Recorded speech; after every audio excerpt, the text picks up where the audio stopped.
welcome to our Morning Throners podcast. I'm Nelson. I'm Jeff. I'm Kyle. And we're the fucking Morning Throners. And welcome back to another episode of your favorite Song of Ice and Fire podcast. We are your Morning Throners, and we got my favorite character on deck, Sansa, one of A Storm of Swords. Gentlemen, what do you think? Best chapter so far in this one. By far. Are you being serious? Yeah. Okay, I agree. I think I don't know if it's the best one, but I think it's an awesome chapter. I think it's Sansa's best chapter. In this book. I mean, it's her only one in this book. I wasn't going to say the best chapter in this book. I was going to say overall. Sansa's best chapter ever, Nelson? Yeah, I mean, most of her chapters are up there. like you're saying, Jeff, like you're like my favorite character. I thought the Hound one was decent, the last one. Yeah, the last one was good too. I mean, Olenna's a goat character. I mean, if you never hear from her again, this chapter was enough of Olenna. She made a mark for sure, yeah. Yeah. And you could never hear from her again. She's pretty old, it sounds. Yeah, she's up there. A lot of people younger than her are dying, so. She says Hoster at one point, right? Yeah, exactly, yeah. I will say just timeline-wise, still haven't figured out the exact timeline, but this has to be after the last Tyrion because he asked Bronn if Marjorie's in the city yet, and Bronn says no, but everyone loves her already because they've been giving food away in her name, even though she's not here. And then here, she's here already, and Sansa early on has like a flashback. We don't know how long ago she's remembering, but she's remembering like some time ago when Marjorie came into the city. So probably like at least a week after last Tyrion. Not that it really matters, but again, just kind of placing it. Yeah, week's fine. We'll stay there. It's probably been like a month after the battle at this point, at least, because Tyrion was at least a fortnight. For a week after that, we're probably getting close to a month after the battle. So not a whole lot of plot. I guess there's some plot development here a little bit. I think it's cool. We get to learn a little bit about the Tyrell family. Yeah, this is the first we've seen them. At least from the eyes of Olenna. Yeah. I get to talk to Marjorie and whatnot. I mean, it's like all of them are there too, though. There's a lot of them for sure. We see a little bit of Marjorie and Loras. Pretty much that's it so far, right? Like even Mace, right? Yeah. I don't know if we've seen Mace. I don't even think we've seen Mace. We just heard his name mentioned. Yeah. Yeah, he's talked about a lot more here. But I think I pointed out at one point in Clash of Kings, like we do hear a lot of like there's Tyrells around, but it's never actually confirmed that I saw in the book that I noticed that Mace is with them. Like with Renly going to Bitterbridge and everything. Like for some reason I thought that it was possible that he was back in Highgarden the whole time. I don't think he was back at Highgarden. I think he was back at like the main column. Like if they were at X, he was like the town behind them with the main column is the way I took it. But like Renly was the vanguard kind of thing, and he had the main host. But yeah. All right, let's jump into it. So Sansa's in her room, pondering over this dinner invite she got from Marjorie. Like, what does it mean? Is it fake? Is she just trying to be nice? Yada yada yada. Well, it's got to be terrifying, right? Like she's kind of half planning this escape plot already. Yeah. These people are like, she just got told pretty much like, oh, you're just a breeder now. Like you're not, like you're still screwed. Like, I mean, her life is like in severe danger here, essentially. Yeah. Cause I mean, where she left off, right? You're talking about, cause where she left off, basically she is free from Joffrey is what she thinks. And then she talks to Dantos at the end and she's like, yeah, but you're not really like, you're still his. You're not free. You're actually worse. Cause now you're not even queen. Like, yeah, you're not his wife, but you're still his. Yeah. So not good. What this like intro made me think of, and I actually went back and looked to see if it was the first Sansa chapter of Clash of Kings. It wasn't. The first Sansa chapter of Clash of Kings was Joffrey's birthday, but the second one, she gets a letter. There's a letter under her note. It's from Dantos. It's like, meet me in the Godswood. Where was it? I think it's under her pillow. Right? She finds a note under her pillow. It's she doesn't know who it's from. It just says like, meet me in the Godswood if you want to go home or something like that, right? Yeah. And she has like this whole internal monologue she has here where she's like, fuck, what if it's not? Like, what if it's a trap? What if Joffrey's behind it? You know what I mean? Like, it's like, again, here it's like a from Marjorie, so she knows who it's from. But it could still be a from Joffrey type of thing. Yeah. Exactly. I mean, I think it's very sensible for her to think, like, should I even do this? Like, she gets a little loose lip, and obviously we'll get into it. Like, I think she goes in with the right mindset. Like, I need to be tight-lipped here, like people around, and she kind of breaks down. But yeah, fuck, you got nothing now. You have nobody right now, and you have no protection because you're basically. Well, the Hound's gone. He was like kind of her only potential muscle. Yeah, the one person that might have cared about her, like, is there's nobody. There's little and Tyrion. Maybe Tyrion does because he stopped. She mentions he stopped.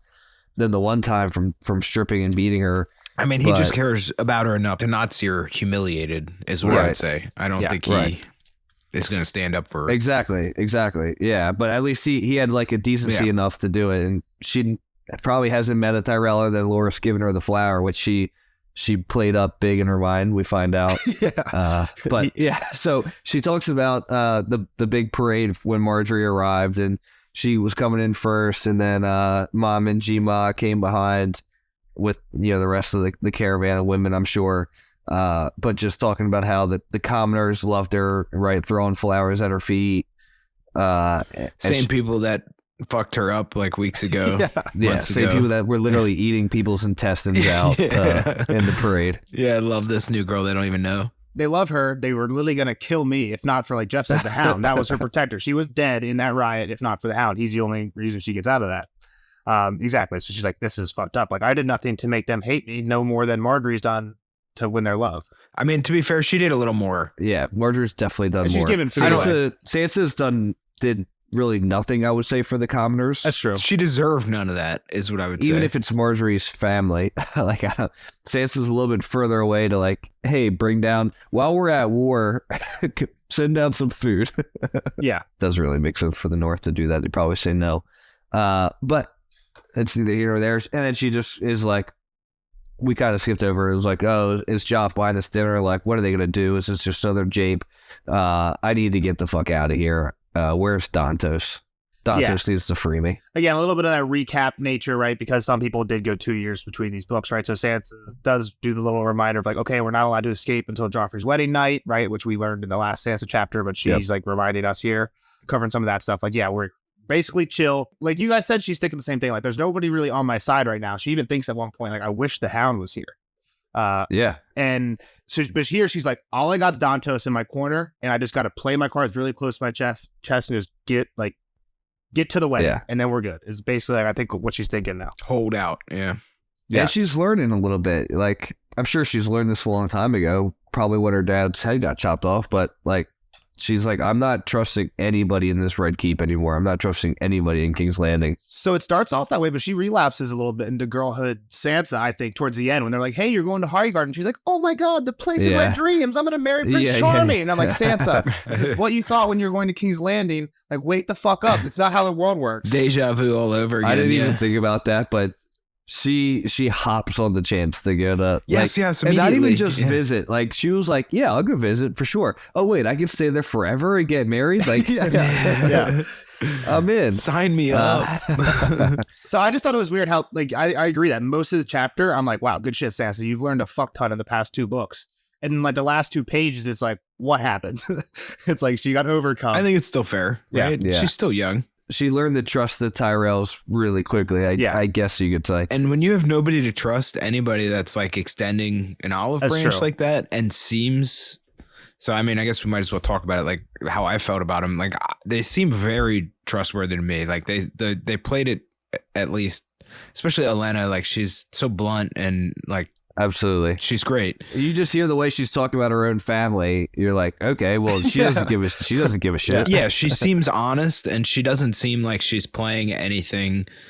And I mean, they even told her like, no, it's honestly, it's a crippled dude back home. Like, they didn't hide that from her that long. You know, that wasn't obviously how you open the pitch, but like, Marjorie tried to hide it. She's like, oh, is he as good at night? And Marjorie's like, well, he hasn't taken his oath yet. And Olenna's like, cut the BS. He can't. He barely can walk. that's kind of what I'm saying. Like, I mean, they seem like real people, right? Like, Yeah. like keeping it real. And so like the vibe I got out of it was not that this was a 100% bad decision. I don't know that she should go to Highgarden though. I think that kind of puts her further away from anybody that can help her out, but Yeah.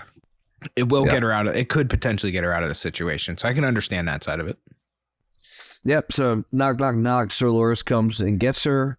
He's looking good in his new white cloak as a member of the Kingsguard. So we heard about this, but this is the first time we've seen it, right? So, and all we really heard was in the last Sansa chapter, basically when all the people are coming into the throne room, the Tyrells come in at the beginning, they asked for stuff, and what Loras asked for is to be added to the Kingsguard. One, I think, like, Mace asked to be on the on the small council or something like that, and like Garland asked, will you marry my sister? It was clearly like a whole, like, they had it all planned beforehand, but like they made a show of it in the throne room. It was Dog and Pony, right? Isn't that what you call it? Exactly. But what Loras did there was he's like, hey, I want to be in the Kingsguard. Again, just kind of interesting because even in the last Tyrion chapter, which was after that, there's a part where Tyrion talks to Bronn about who the Kingsguard were. And in that chapter, Tyrion doesn't mention it because Tyrion didn't know about it, that Loras was involved at all. He's basically like, oh yeah, we lost a few of them, but we didn't replace anybody. We did replace one of them. So, well, Mandon and the Hound are the ones that are gone. Right? So those are the two that need replacing. Well, I also there's a little, I mean, it's a little later, but like where they talk about like Loras can't marry, like they're actually going to uphold that kind of that stuff. Whereas just last chapter with Tyrion, Jaime's still getting Casterly Rock. Like, I mean, they didn't give a shit about those things. You know what I'm saying? So like, it was just kind of funny to see them back to back like that. Yeah. That's all. Yeah. So she's like, oh my God, he's beautiful as shit. Like fangirling hard on him. Oh my God, he's touching me. One weird thing on the Hound before I get to that, just I have in my notes, I saw that we skipped over. She still has that cloak. Yeah. Remember, he like rips off his cloak and puts it there or whatever. She has that like hidden under like her summer clothes. Bloody, smoky, dirty white cloak.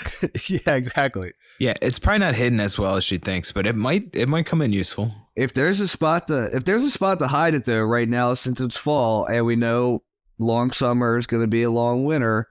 No one's looking. That's what I was thinking. I never thought about this before, but like if you're gonna hide this, yeah, exactly. Under the summer silks is not a bad spot. So I was thinking that too.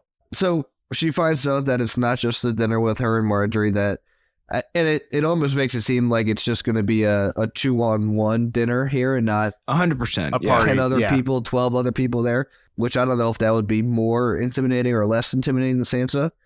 I would think it would be more comfortable because it's more distraction, more people that. I don't know, you can kind of blend into. Yeah, less intimate, right?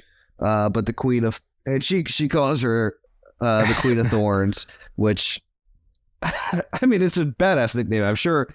Like, I don't see Olenna taking offense to that. She's like, yeah, I am prickly as fuck. Like, come put your hand on me. I'll bite it off you. But I don't think she wants you to call her that. But I think at the same time, I think she owns it.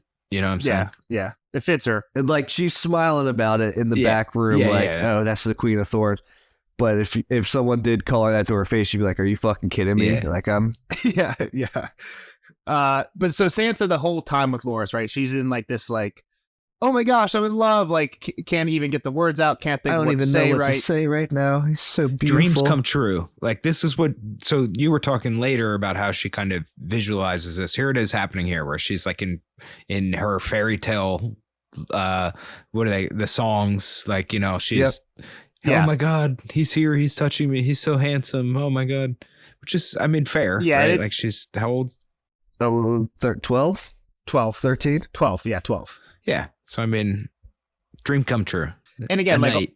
we've said this before, there's nothing confirmed with Loras, but like it's very like, especially Him and Renly. like him and Renly, right? Even like when she brings up it Robar is- here in a little bit, he gets like so like butthurt about it, right? He's Like so butthurt about it. But here, like, it's funny. It's ironic, right? Because we, as the reader, know, like, first off, Loras is in the Kingsguard now, so he can't marry. That's just the rule. So Sansa, sorry, you're SOL. Sure, you get to hang out with your crush, but we know he's gay. Like, there's no interest there. So when she's like, You gave me the rose. You gave me the rose. That meant so much. And he's like, what are you talking about? Like, it makes sense to us why he doesn't remember that, because it was literally just like Because nothing. it was And a part of the words and show. nothing to him. And in the show, the way they do it is he gives Sansa a rose because Renly's sitting right behind Sansa. Okay. And he like winks at Renly when he gives Sansa the rose. Again, that's not, I don't think that's really in the books at all, but like it kind of makes more sense. Like why Loras Nelson wouldn't tried even to tell remember me- at all that Loras is sitting there. Or Sansa was sitting there. Sansa was sitting there.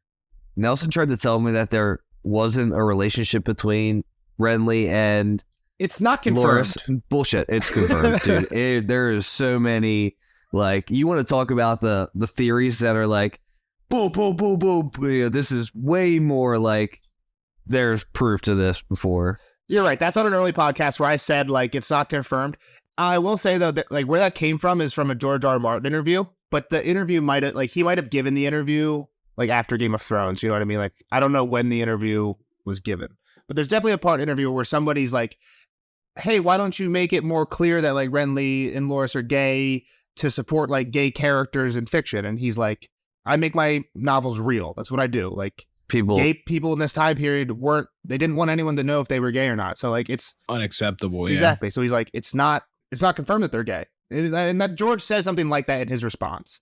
But again, if that came out after Game of Thrones, it makes more sense. I was just gonna say, I think it's it's not confirmed, but I think there's strong evidence for it, is what I would say. Like, I mean, just cause it's not written, you don't know enough. Sure, it's never, but it's kind of out there, right? Like Littlefinger and Tyrion, I feel like I've made jokes about it in like council meetings and stuff like that. Olenna makes fun of him today. Like, yeah. So I mean, he ran in there and killed Robar right away, and like, I mean, I'll take the L on that one. There was definitely, you're right. There was definitely a point, because I remember like re-listening to it in a podcast like somewhat recently where I was like, wait, I don't think that's true. Yeah. What did you say? Nelson made it seem to me, because I think I might have spoiled like Renly's gay to. I think it was in a non-spoiler that I like went really heavy, like they're not gay, Okay. type thing in a non-spoiler section. But I think at the time I was honest, and I honestly thought that it wasn't confirmed. But here, it was definitely early on with Renly, because I think Chloe might even been a part of it still. Yeah, for sure. But, all right. I'm just saying, like going through with a Fire Chief Comb, like we're going through, like if there's any hint, we're gonna pick up on it, right? So it's a lot easier to see. Yeah.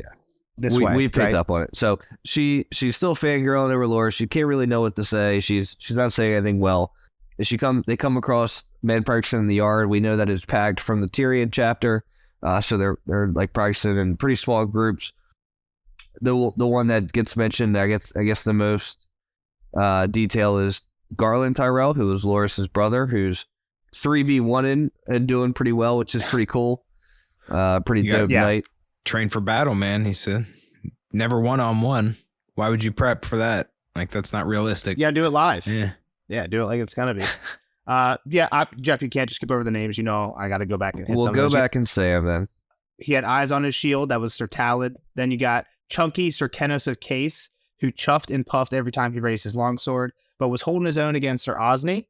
Is Osney great? We don't know. I was gonna say, didn't we just confirm last chapter that the Kettleblacks blow? They didn't do shit. Yeah, he just got knighted. They were message boys. Like Osmond is in Kingsguard, so he probably has at least some ability, but the other two, yeah. Osfrid was just savagely punishing a frog-faced squire, Moros Slint. So this is kind of why I bring this up. Janos got you're out. But part of like the promises, right, that he was given by Littlefinger for doing whatever he did, like your kids are going to be, or I guess like the crown gave it to him after the fact, right? Your kids are going to be. He got lordship or whatever, right? And exactly. And Tyrion was like, yeah, you're gone, but your kids, like, we're not going to punish your kids for you being a dickhead. So your kids will keep everything that they were promised, but you're going to the wall. So I think it's just cool how his kids are still in King's Landing, like training with Osfrid, you know what I mean? Who's like up there. They need men. They're still bodies. I mean, I think he's young. I actually don't have it in front of me, but well, either way, he's getting his ass kicked. I think he's like 12 or 13. That's probably way too young. But yeah. So Garland's out there kicking ass. Loras even admits that he's a better sword, but he's a better rider, and that's when we get into the whole tourney debacle of the flower that he doesn't recall. Sansa's like, "Oh my god, I thought it was true love." So on this point, though, like, I have a problem with this. Okay. If Garland's better, Garland should be in the Kingsguard. The Kingsguard are supposed to be the 7 best in the realm. And I know, like... maybe he's got a wife. I think he does. I think his wife is with Sansa later. Well, he's already married then, so... There you go. I guess that's true. You have to put aside your family. Maybe he didn't want to be. I mean, he could still be like a super powerful or important knight within the group, right? Or maybe he wants to go back to Highgarden. I feel like what my point is, I feel like when a Kingsguard dies, there should be a tourney. And it should be anybody can enter, you know what I mean? And you get the spot by merit, not by Loras. Hey, I want to be Kingsguard now. I think that's a good point too, Nelson, but you also have to say that that's a voluntary thing. Like, there's people that might not want to give up a family. Like, no, if you're single and you're a knight, well, that's the Hunger Games. Now you're talking about the Hunger Games.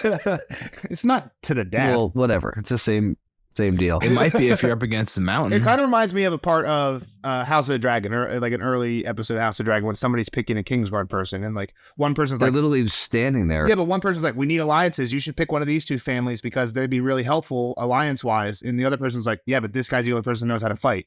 We're going to pick the guy who knows how to fight. And that's what they end up doing, but sorry. Go ahead. All right, so I don't know. How much do we need to talk about this rose thing? We don't. I think we already talked about it.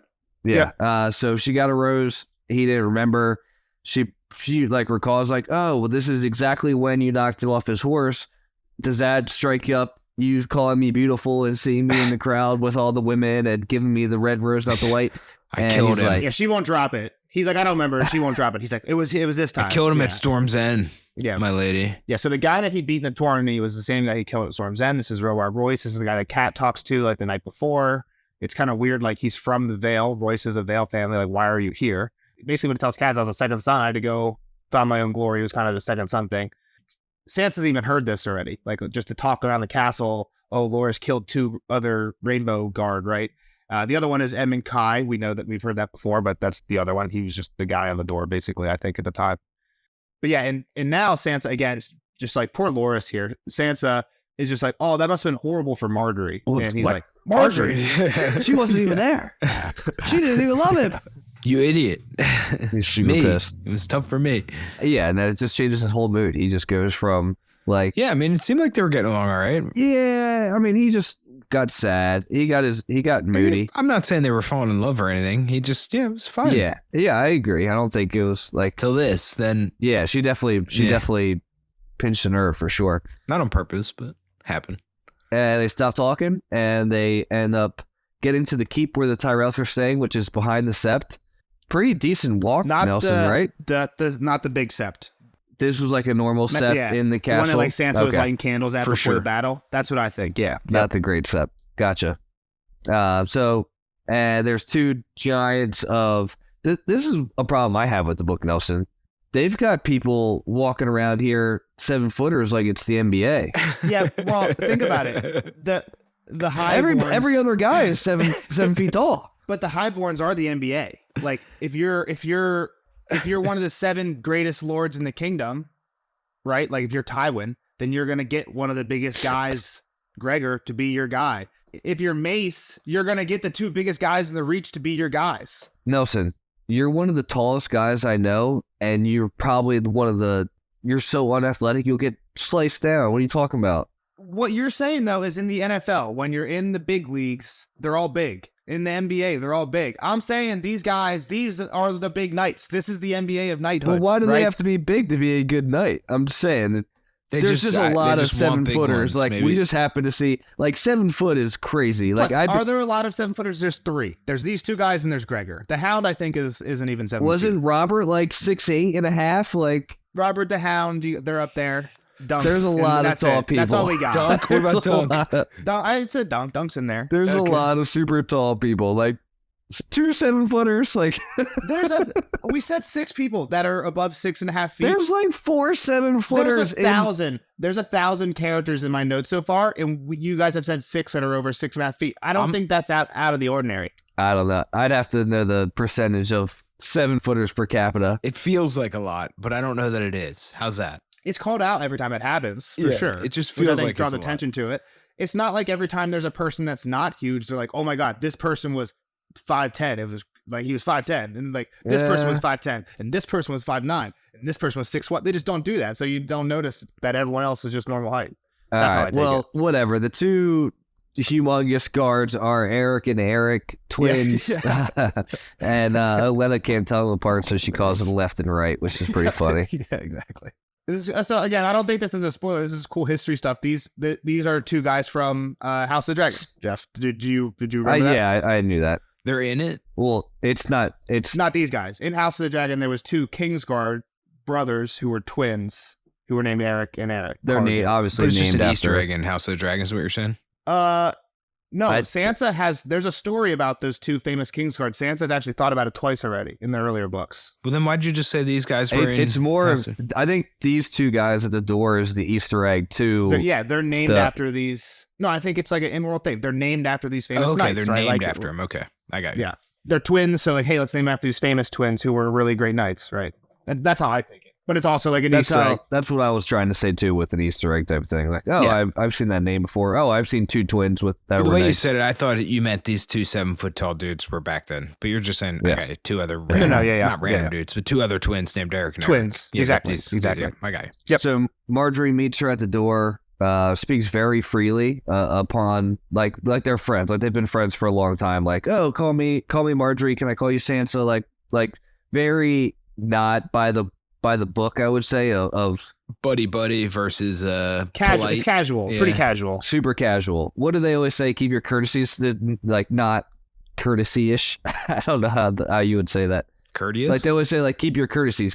She says it to herself. Like, I need to keep my courtesies while. Oh, courtesies are a lady's armor. Right. So Marjorie's just like very nonchalant, casual with it. Yo, what's up? Yeah, Sansa's like, well, she's a little over the top. Again, I think she's a little scared, right? She's like on her knees. Sansa gets on her knees. My grace, thank you for inviting me to dinner. Like that's a little extra. But again, she's a little afraid. Yeah, she could have gave a little bow. Yeah. To be fair, she might be getting killed if, like, what if Joffrey's inside? Oh, for sure. I'm not saying Sansa's overreacting. I'm just saying, like, I think Marjorie's like, okay, come on. Like, that's kind of why it's being so casual, because Sansa's being a little too extra on the other side. But yeah, so they come in. We got a bunch of people there. I didn't take any of them down, so go ahead and rip them off. Sansa recognized only old Lord Tyrell's tall, dignified wife, Lady Alary, whose long silvery braid was bound with jeweled rings. Marjorie performed the other introductions. There were 3 Tyrell cousins, Mega and Alla and Eleanor, all close to Sansa's age. Buxom Lady Jenna was Lord Tyrell's sister and wed to one of the Green Apple Fossways. Dainty, bright-eyed Lady Leonette was a Fossaway as well and wed to Sir Garland. There you go. I thought his wife was in here. Wed to Sir Garland. There you go. He's the one who's fighting 3 guys in the yard. Septa Nysterica had a homely pox-scarred face but seemed jolly. Pale, elegant Lady Graceford was with child, and Lady Bulwer was a child, no more than 8. And Mary was what she was to call the boisterous, plump Meredith Crane, but most definitely not Lady Merryweather, a sultry, black-eyed Mayor's beauty. So yeah, we meet a bunch of ladies. And Marjorie. I mean. Then Olenna. Olenna's the last one, right? Oh, yeah, you're right. Yep. Marjorie, and then she brought her to the head of the table. You're right. Olenna. The best one. Yeah, Olenna's a goat. So they start talking, kind of like giving, how I wrote it, giving courtesies to like their fallen men. Like, oh, I knew your grandfather a long time ago. Sansa stupidly says like, oh, he was dead before. I don't think that's We that know. stupid. It's like kind of like I never met him. Nelson. Yeah, it's like, I didn't. She's like, I knew your grandfather. Sansa's Yeah. like, I didn't, basically. But she said that like it was not known. Like, Olenna knows Rickard Stark's death, Nelson. I don't, it's been mentioned, right? Yeah. We learned that in the Cat Jamie Okay, chapter. like, Where Cat talking to Everybody in the realm knows how Rickard Stark died, and probably the year and date that he died. Jamie. That's true. Yeah, that's true. It's longer than 12 years ago or whenever. Yeah, it was. Sansa It was like so before any of the kids were born, basically. before the rebellion. Yeah, so it's like at the start of the rebellion. if you were post rebellion, you're post Rickard Stark. Like, I don't know. It was just a little bit. Yeah. I got you. So I get it. Sansa's not in her mind to like When she really doesn't think of that, care about that detail. She's just trying to figure out something to say to not sound crazy. And to your point, she is saying pretty dumb stuff, and Olenna even says at one point, like, "Man, I've heard you're dumb, but you're starting to prove it." Like Olenna calls her not here, but at one point. So I can't say you're wrong. I also think it's that's going up kind of pretty just quickly, her but- courtesies taking over, right? Like going back to what Jeff was saying, Yeah. where she's kind of playing dumb as well. So I don't Right. I don't think it's completely. And playing like super polite, like, oh, she brought up my grandfather, so I have to say something about him, but I never met him, so that's the only thing I can say. Yeah. And if she was talking to somebody who was also playing the courtesy game, like I'm sure most ladies do, right? When Sansa says that, they would be like, "Oh, I feel if like Olenna, right? Go ahead. I'm sorry. she wouldn't have like snapped back and be like, "Yeah, no shit, Sansa," like Olenna did. She would have been like, "Oh, She would have been like, oh, well, it would have been. He would have loved you. He would have been a great grandfather. Would have been a courtesy back." Yeah. Olenna's like, "Okay, shut up." Yeah. Exactly. Yeah, no shit. You didn't see him. He was dead. And then it goes on to her husband died, I think, and then basically Ned died. Like, sorry, you've seen enough of your grief. Yeah, she's saying, well, Hoster's also your other grandfather is dying as well. You probably know that, though. He's like, I'm older than him, but he's dying, not me. She gets that little slide jab in there, like, Well, I mean, I'll she still calls kick him. She says he's old. Like she can. Yeah. She's not saying like he's young, but Yeah, she's putting her age over that. Yeah, exactly. I think it's dating her is the point of that. Yeah, and so what she says is like, night falls for everyone, but you probably know that better than most with all the shit you've gone through. And Sansa, in turn, is like, yeah, well, you too. Like, I'm sorry to hear about Renly. He was really gallant. And Kyle, read this quote right there. Gallant, yes, and charming, and very clean. He knew how to dress, and he knew how to smile, and he knew how to bathe, and somehow he got the notion that this made him fit to be king. The Baratheons have always had some queer notions, to be sure.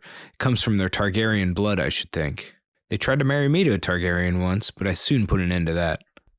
I'm sure she did. I'd like to know the story. So of how did we she, know that they were Targaryens? the Baratheon. I think we've heard that They've there's married somewhere down the line. Yeah, I got his family tree up here. It's his. The family tree is awful. I know, but it's I still. I guess- mean, I know the Targaryens are. I mean, we talked about this the other week. They're notorious for breeding within the Targaryens. Was it a king queen that married or like a cousin Nels? Way back then, I think there was there was like Targaryen intermarriages a lot, which I think what Jeff's pointing to. What I'm saying is like Robert's grandma was a Targaryen. I think. Well, and this lady Robert's grandma was a Targaryen. this lady almost got married to a Targaryen too, Olenna. Like, I mean, so it happened recently. Yeah, exactly. What I was saying, this was past the time of Targaryens weren't wedding each other as much, or like Okay. if you weren't gonna be, That's true if you too. weren't the king and the king's sister. Like, I don't know if they really gave a fuck about the king's cousin. I got you. Targaryen, or like the or fifth brother probably could have married. like the phrase, anybody, yeah. you know? Once you get far enough Yeah. away from the throne, like you're good to do whatever Yeah. you want. Yeah, some of the branches of the Targaryens they did get some pretty wide. Had a lot of kids, technically. Yeah. So all right. So Olenna goes off on Renly. Marjorie's like, come on, like Dad liked him, Loras liked him. Just like another. Why I mentioned that Loras liked him. Yeah. And it's great because then you get what she Well, what do thinks you mean? of Why? Loras. It Why was like, mention Loras liked him? He was literally serving in his Rainbow Guard. because I just think it's another flag to them two being in a relationship. I mean, I see what you're saying, and because we think what we think, I can see where that is. But at the same time, like, I mean, Like, he why was, does he was, Loras' opinion? because Really, he was super connected to him. He chose to go serve him. yeah, even if they weren't gay, they were at least best friends. Like they hung out all the time. Yeah. yeah, okay, He's like your right. own grandson trusted him completely to go hang out with him all the time. Yeah, he was your grandson's best friend. Right? Yeah. Well, we find out what Olenna thinks of her grandson too. She even says the Baratheons has, and then in the quote Kyle read, it even says the Baratheons have some queer notions. And again, I don't think that queer really meant like what it meant back then at the No, time. I think It that was doesn't. weird. But you don't think that's a drop by George saying like, "Hey, No, I Nah. didn't at all. He said Actually, it think so? before. Yeah. I just thought that was straight in line with like weird. well, I know, weirdness. but what they're literally talking about here, I know. like what she's saying about Renly is like, he's clean, he's charming, Yeah, clean, he's- know how to yeah, dress, yeah. and he I think you Baratheons have might weird yeah, be notions. reading too much into that word choice. Okay. Is all I'm saying. But the funny part is she ends up like, well, screw your brother. He rides a horse and carries a stick. Like he doesn't know Yeah, knocking shit. men off horses doesn't make him wise. Yeah, And also, I mean, she just goes in on her son. Like, she's like, Yeah, I wish I would have been a peasant because then I could freely. have beat my son more, and he maybe would listen to me. And then Lady Illyri, who is her daughter-in-law, wife, Mace's wife. Mace's wife, yeah. Yeah. Like, please stop talking about my husband. Mother. Not even like that. Like, hey, like, well, stop she it. says mother. Yeah, Yeah. she's like mother. I'm not. Yeah, I mean, she just goes off on her too. Like, dude, I think this is super funny now. So hold on, just in case anybody who hasn't read the chapter recently, when Lady Illyri says mother, we're laughing because Lady Olenna snaps back, I'm not your mother. I would remember if I gave birth to you or something like that. I'm only to blame for your husband. Another great line. I'm only to blame for your husband. Yeah.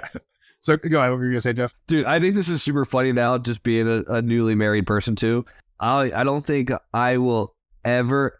It's super weird calling your in-laws mom, dad. Like I never. Like my don't do dad it. always called my mom's dad Mr. P. Like that was it, Mr. P, Mr. P. Yeah. I Tim and Joan. I mean, at least it's their first name. Like you're not going Yeah. mom and dad to Yeah, them. Like that's like they're not your mom. They're not your mom. They're not your dad. Like I get it, but all right, back on track. She just continues to make fun of her son a lot. I didn't write it all down. Well, there's a part here where Marjorie's like, Olenna's, shut the fuck up. Grandma, shut up. Like, what's Sansa Yeah. going to think about this? And she's like, she might think we have some wits. At least one of us. Like, just like great little like one-liners after another. She's definitely building trust with Sansa here. Yeah. That's the whole point of this. That's I guess that's like an interesting question. It's like, what is the I think point? it's a big part of What it. is the point of this from the Tyrell point of view? To me, For it's sure. to learn about Joffrey. Right? Yes, yeah. And to get their son married as well. I think one thing that is a little bit like red flagish maybe in Sansa's mind, like if Olenna speaks this freely, how do I, like, this is something she's thinking of. How do I know when I tell her something she's going to be like tight-lipped about it if she's like just bashing her son in open court in front of Yeah. people? Like, why would she not go like, oh yeah, that stupid Sansa told me that Joffrey's a woman beater. I can see that going both ways, right? Like, so what you're saying is someone that just basically says whatever comes to her mind. You're not Yeah. going to tell whatever. You're not going to tell that person your secrets. Right. But also, I could see the other way, where like the person who just kind of like tells you their secrets, She's holding no secrets, exactly. it kind of makes you feel more comfortable to give secrets But back what- to that person. Has she really told a secret yet? She's basically saying my son is Well, stupid. she's speaking freely. Somebody's speaking freely with you. She's being honest. Yes, you can speak freely back. She's not giving secrets, but she's being honest, and she wants Sansa to be honest in return, I think is the goal here. Yeah. She's a loose-lipped, honest person. But at the same time, Jeff, I mean, I see where you're coming from, but I would tend to side with Sansa because I feel like she's doing this about her family mostly. It's a little different, yeah, right? for Like, sure. I mean, the family like is people in this setting that you would be cursed about. For sure, I see that side. And I think you're right. It's heavier that side than the other way. The puff fish. I just was looking at the book here. So, real They quick, were there's- fucking she- idiots, right? she goes on, before we get to the puffer stuff, she goes on like a little history thing. And what she says here is, She's basically like, why are we even in this situation? Is stupid. I never would have jumped on Renly's claim. He didn't Well- have a claim.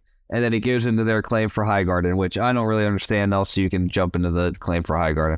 yeah, so she says, Renly had no claim. That's the Stannis point. Like, Stannis is older. It just doesn't make sense. And Robert had kids, too. Yeah, and Robert had kids. But what Mace wanted Marjorie to be queen. Yeah, I hate this, that Marjorie's spelled weird, and it's like hard to type, so I just write Marge. Dude, I don't type it right. I don't type it right. I just write Marge.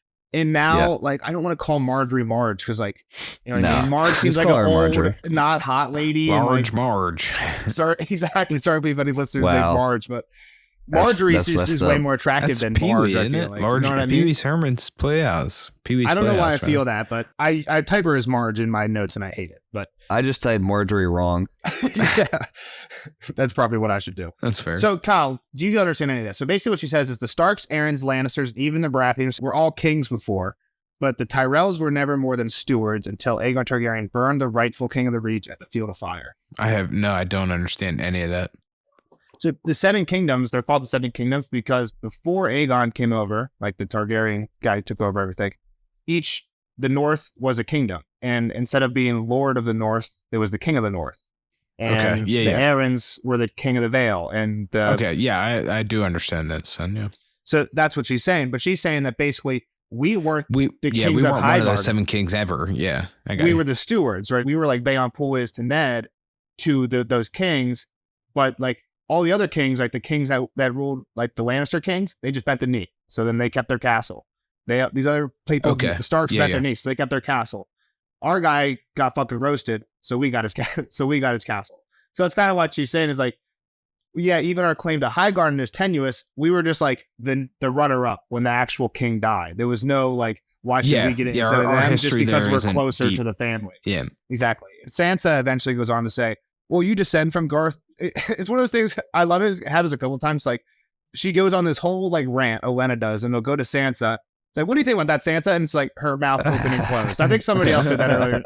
It's Sansa just mouth hanging up. She's like, I have no idea what she to say to fish you. She's like, faces her. I think yeah. it was when she Like first saw goldfish. like Loras, and Loras is trying to have a conversation. And she's like, "Oh my god, this boy." I think in a different chapter though, there was a time in a different chapter where somebody's mouth open and closed, just like that phrase, like their mouth open and closed. Just like they had no idea what to respond. Yeah. I don't know. I like it. Tried yeah. to say something, nothing came out. Gave up, closed them out, pretend it never So happened. you're right. The puffish thing, must be in there too, right? She said, Yeah, it's at the after that end. whole thing. I mean, she pretty much just likes to make fun of Mace, like for being a puffish. Like Reaching. well, he thinks he's bigger than he is. He's ignoring this tenuous claim to Highgarden. He thinks we're fucking royals, we deserve everything, and he's just trying to ascend as high as he can. Yeah. And he says they should take a puffish on their sigil and maybe put a crown on it. It'll make him happy because that's what the Baratheons do. Like, sure, if you want to be quick, if you want a queen, you want to be bigger than you are, sure, just take it as a sigil, maybe that'll be happy. Just stop doing all the stupid stuff, is kind of what she's saying. And she has a cool phrase here, like you can't squirt the milk, Cream. batten up the udder. Cream, batten up the udder, or whatever. Pretty good line. Basically, like, there's an idiom for that we have for sure, right? I got one. You can't spilled milk or Can't cry or spill milk. I don't think so. no, like I think it's about something spilled. Like if you, What do you got, if Nelson? I can't think of it. You can't don't know. put the toothpaste back in the tube, buddy. That's it. Once it's squeezed out, it's out. I Like, think there it's- are one or two others that are like along the same lines though. Yeah, I'm sure, but I wasn't saying you can't cry over spilled milk. I obviously know that one. I thought it was like you can't I don't know, free jug spilled water. I like that. Once you squeeze it out of the toothpaste, it doesn't go back in, man. That ain't going back in, that's for sure. So Sansa's mouth open and closed. She felt very much like a puff fish herself. This is after Olenna goes on her whole monologue. He's like, "What do you think, Sansa?" That's her response, and she says, "You descend from Garth Greenhand." Well, the best thing here is though, right? So what she's doing in her mind is she's like thinking back to all those times with Septim Mordain, and she's like, "What have I heard about XYZ? What have I heard about Exactly. XYZ? What have I heard about XYZ?" And then it comes out as like this dumb bullshit fact, like you were just saying. Like, you knew this guy. You were around. Yeah. And again, I think it's I know a little bit more about the history, so it's slightly different. And again, these are all more, when we get back this far in history, it's more like folk legend than it is actual history, right? So we hear stuff about like Bran the Builder. That's like where the starts. That might not be the first start, but like they descended from him. That's kind of like their hero figure. There was Lan the Clever, who he was like the ancient Lannister figure. Like that's where they came from, right? Then you have Garth Greenhand. He was kind of like the gardeners were the kings in the Reach, right? So the kings that died that the Tyrells took over after the Field of Fire, they were called the gardeners. They also descended from Garth Greenhand. I think their sigil was a green hand on a white field. There was like this ancient guy who was basically known for like making the fields fertile, right? When the Reach is known for having fertile fields, which is why they have all this food. But he also would just go, and he's like a fertility type guy where he just go, I mean, what's Olenna everyone. Yeah, she says it like he planted his seed anywhere. Yeah. Like to plant his seed in fertile ground. It explains his name. It explains him. What's the next line? I shouldn't wonder that more than his hands were green. She's basically saying this guy would have had to have STDs. His dick would have been moldy or whatever because he's fucking so many people. Is that why? Yeah, you're right. That more than his hands were green. Yeah. Yeah. This guy's just fucking everybody. Again, she's like witty about it, but like Olenna, I love this chapter because like Thorns. when you know more about the history, she's not only weaving history in, but she's doing it accurately and like really crudely and in a funny way. It was sad kind of when old Nan died, but now we got a new one that's better. True. Yeah. And not scaring everybody. For sure. It's kind of how I feel. That's kind of how I felt reading this one. I was like, oh, sweet. Like we're getting. I forgot old Dan was even dead, so that's how much I think of old everyone Dan and old scary at stories. Winterfell is dead pretty much. So Larry comes in and changes the subject. Like, all right, let's talk about food. Like, Sansa, you want to get some lemon cakes going? She's like, hell yeah, I love lemon cakes. Oh yes, we knew that. Like, oh, that's strange. You know that I like lemon cakes. Well, she says, so we've been told Varys thought we should be thankful for it for some reason. And then she goes on to say eunuchs are useless because they're just men with the useful bits cut off. Well, and I think this is more her, like being honest. Like, look, I hate these people too. She fires away for sure. Well, I mean, I think she's trying to like I said, like get Sansa into this comfort zone of like, I'm talking shit on this whole family that's here. On everybody. Everybody. Yeah. And if I'm talking shit, then obviously nobody's listening. Yeah. I just think it's hilarious. Like that's just hilarious comment. Like it's just a man with the useless bits cut off. Like men are just fucking useless. And they're flipping the script on us, Nelson. That's all. There's a lot of dudes that feel the opposite, I guess that's true. Yeah. Like another kind of way to not maybe trust Olenna completely is she's old. Like we now know she's super old, like older than Hofstra, right? Yeah. So if you're not really counting your days anymore, like she might be on the side of like, well, fuck it, kill me, I'm gonna die. Filter eventually. Yeah. What are they gonna do? I'm dying anyway, so fuck it. I'm gonna talk to you. I'm gonna talk to you. Like you're an idiot. You suck at riding your horse, and you can fuck off, basically. Come on, like, left and right, let's get the fuck out of here. She might walk up to Cersei and be like, hey, Cersei, I hear you're fucking banging your brother. Like, what are they going to do? Kill her? She's like, well, fuck it. I'm dead. Or I'm dead anyway. Like, just a thought. At least I did something good on the way out. Yeah. So Hofstra's about between 60 and 62. So she's older than 60. Minimum. Pretty old. Yeah, again, I think we argued the life expectancy of this realm. Yeah, we did that in the cat chapter. So anyway, Fool comes in, butter bumps. Yeah, buddy. Fat bull. Dressed in kind of like a chicken, green and gold chicken, pretty much. He's super fat. and he's actually pretty nimble, right? Like, I mean, he's jumping around. He's doing some pretty cool shit, like swallowing oranges and making eggs. He And shits out an egg. Yeah. Being fool, you just basically like a magician, right? Like, you just gotta have like really good sleight of hand and stuff like that, I guess. Like crazy. Like, this dude is nuts, though. Because even Yeah, later, yeah. she's like, "Do you want me to sing on my head?"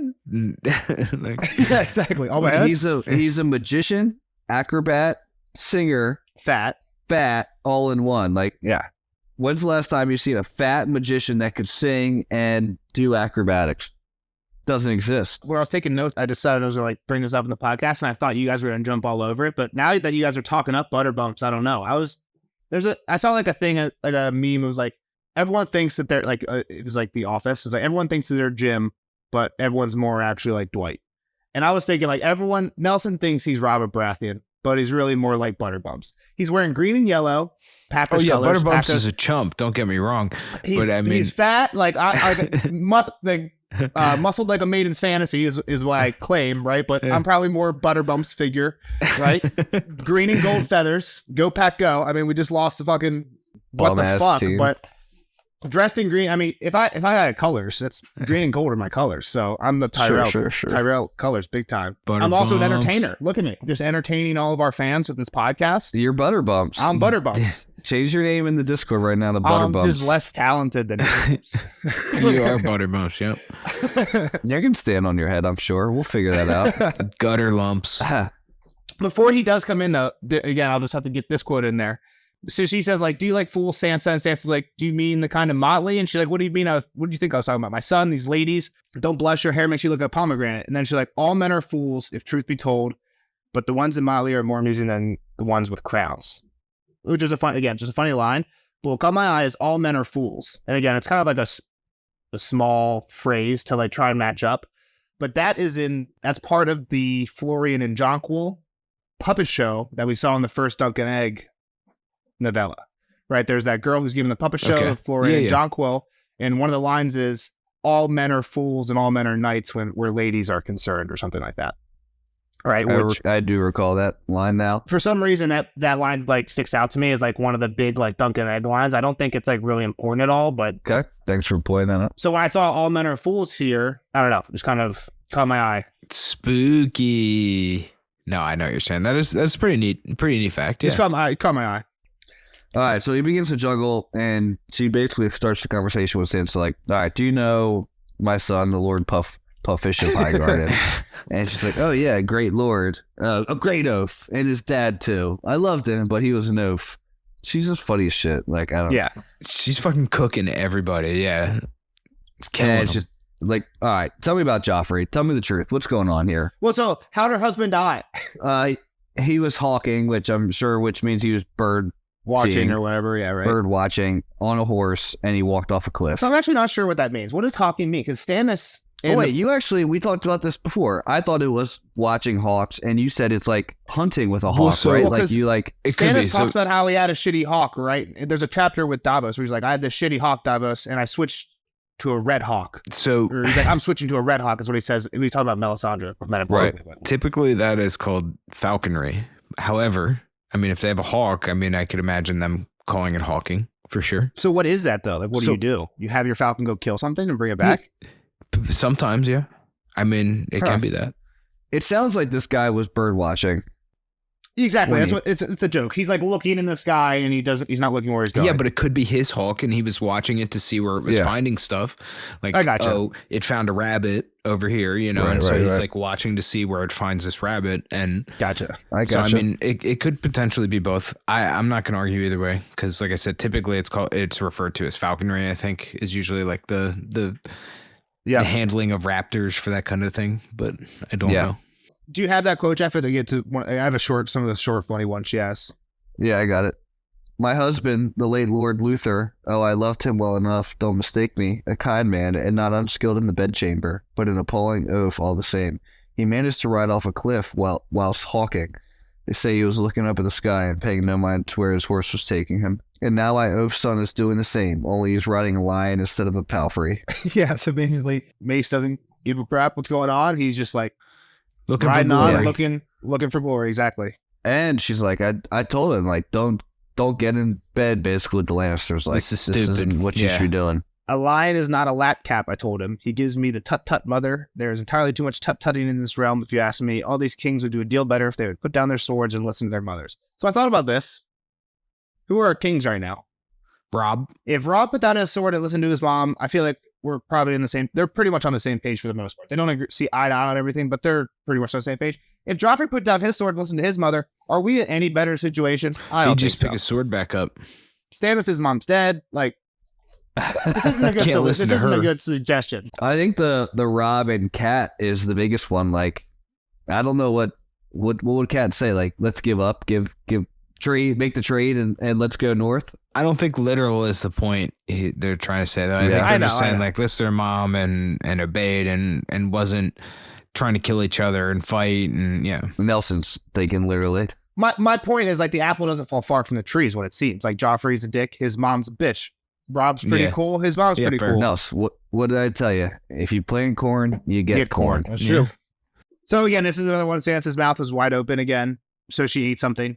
Everyone else is paying attention to Butterbump. So at one point, Butterbumps like hatches the egg. Sansa cracks it. Chicks squirm out. One of the ladies grabs the egg and then like grabs the chick, gives it back to him. He eats it, and then like feathers come out his nose when he burps. And she starts to cry. She's the one that Sansa said It's was a only little 8. girl, right? Yeah, she was only 8, so it kind of makes sense why she's the one crying. Yeah, but then it crawls out of her sleeve and everything's well and good again. But again, it's one of those things like, what's that movie with Alfred and Wolverine and Batman? It's the Prestige. The Prestige. Yeah. Dope movie. Every time it's been mentioned, I almost want to go back and watch it every time I hear that movie mentioned because it's so fucking good. I know, it's so good. It is It's good, so yeah. But yeah, that Butterbumps ate that fucking bird. That's the second bird that got slit up her sleeve. You know what I mean? That Yeah. bird's fucking gone. Do you think he ate the bird? Yeah, right. For Nah, sure. come on. That's the Come point. on. Dragons are back. Dragons are back. True. I guess I actually thought that. I was like, is Butterbumps dipping into some of this fiery Is ladder? Butterbumps doing spins on his head and shit because there's dragons back? Is he gonna go climb a fiery ladder outside? All right. So we basically get into like, all right, tell me the truth about Joffrey. Like, we've heard some bad shit. Did he mistreat you? And Sansa's just like, He's pretty. Sansa's superficial as fuck, right? There's twice. It He's happens good to look twice at. in this chapter that she almost comments about someone's looks twice.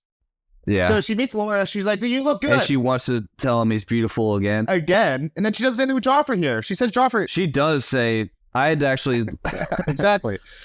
I was like, damn, did she say that already? It's like that's all so she's Sansa like, cares oh, about. he's very good looking and fair and handsome and brave as a lion. Yeah, for a while And- she's remembering what Dantos told her.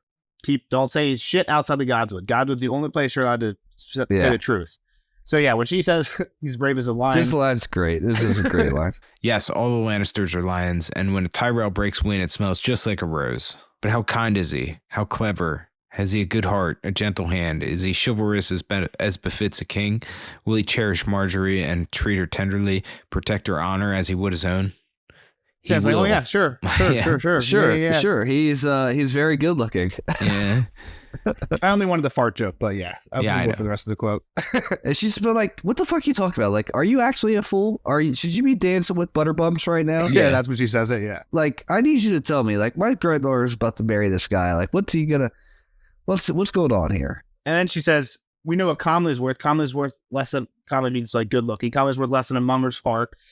And she says that Aryan Bright Flame was Comley, but a monster all the same. Who's he, Kyle? The one that drank the wildfire or whatever. Exactly. Who's also the one that we see in the Duncan Egg books. He's the dickhead, the one who Yeah, kills yeah, the that's horse right, with the, yeah, so. He cheated with the spike. With the lance, yeah. Lance. Yep. Elena's like, hey, tell me the truth. It's okay. And Yeah. she's like, She says, my dad always told the truth, and look where it got right. him, is pretty much her Yeah. point. And she's like, I understand. I asked for mercy to Joff, and he said he was going to save my dad. He ends up chopping his head off. Like, I don't trust that. Basically, I don't He trust chopped anybody his head anymore. off, said that was mercy, and then made me look at it, made me go to the walls and look at it, basically. And then she's like, fuck, I am saying way too much, covers her mouth.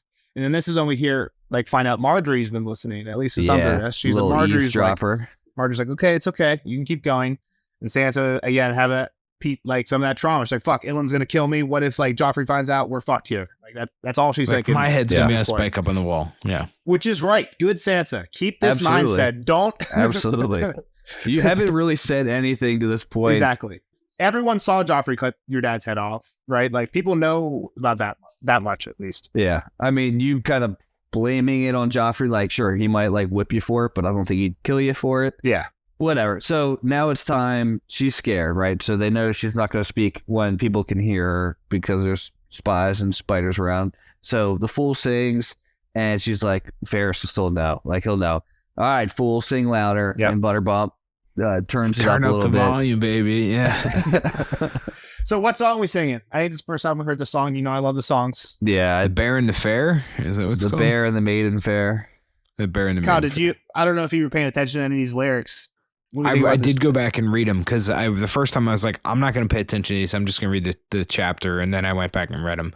So, I mean, it's like Okay. a guy that kind of tells a bear to go to the fair with him. Then it's 3 dudes and a goat and the bear. And then there's a lady with honey in her hair somehow. And then they're like, oh, yeah, go dance with the bear. And she's like, no, I don't want to dance with the bear. And then the bear comes over and licks the honey out of her hair. And then she loves the bear.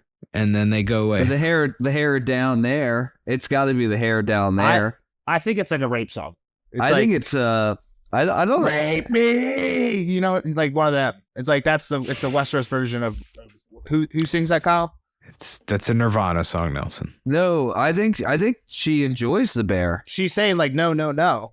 She kicked and wailed. I think she was scared at first, I think she liked it. Yeah, no shit. Hold on, She was hold scared on, at hold on. first. but then she sighed and squealed and kicked the air. My bear, she sang.